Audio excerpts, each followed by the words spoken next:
troc en Gaspésie, les pêcheurs européens pêchaient la morue pour les 150 jours maigres de la religion catholique. Était venu le colosse au piétage. Il n'avait pas belle allure car les compagnies inutiles ne pensaient qu'aux fourrures. Ils n'ont pas peuplé la colonie comptoir. Pourtant, c'était leur devoir. Alors la métropole a enlevé la ménopole. Le gouvernement royal a instauré. Grâce à Jean Talon, les conditions s'étaient améliorées.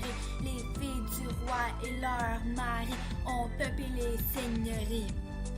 La majorité de leur progéniture vivra de l'agriculture. On pratiquait le commerce triangulaire. Plus tard, le mercantilisme qui n'était pas tout à fait similaire. Ça consistait à enrichir la France qui nous revendrait les produits manufacturés chers avec indifférence.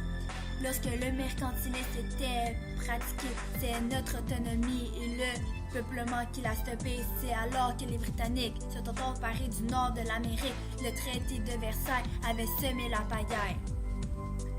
Dans le commerce des fourrures, les Montrealers de la Compagnie du Nord-Ouest avaient la vie dure. C'est pourquoi, avec la Compagnie de la baie d'Hudson, ils ont fait une fusion. En Angleterre, tout allait mal à cause du blocus continental. Ils se sont alors tournés vers leur colonie bien-aimée. Le protectionnisme crée beaucoup d'emplois, tout cela grâce au bois.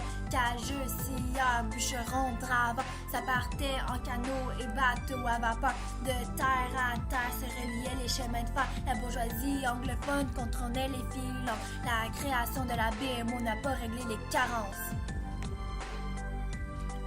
Mère Nature ne nous a pas donné du beau temps. La crise agricole dans le Bas-Canada nous a frappé durement.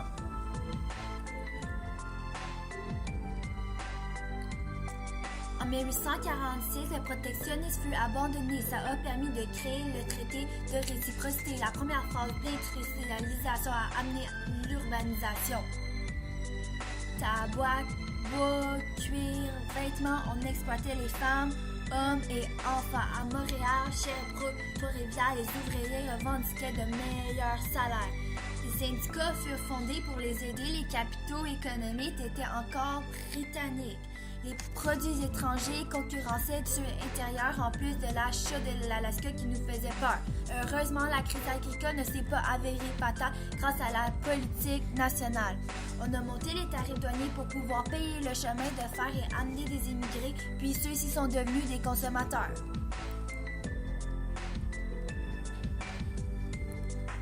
Produits intérieurs de notre industrie laitière, on pouvait être fiers aux campagnes sur les sols. Commençait la mécanisation agricole, les zones de colonisation amenèrent l'économie agroforestière. La caisse populaire des jardins permettait d'emprunter des petites sommes d'argent. Pour les Canadiens français, c'était encourageant.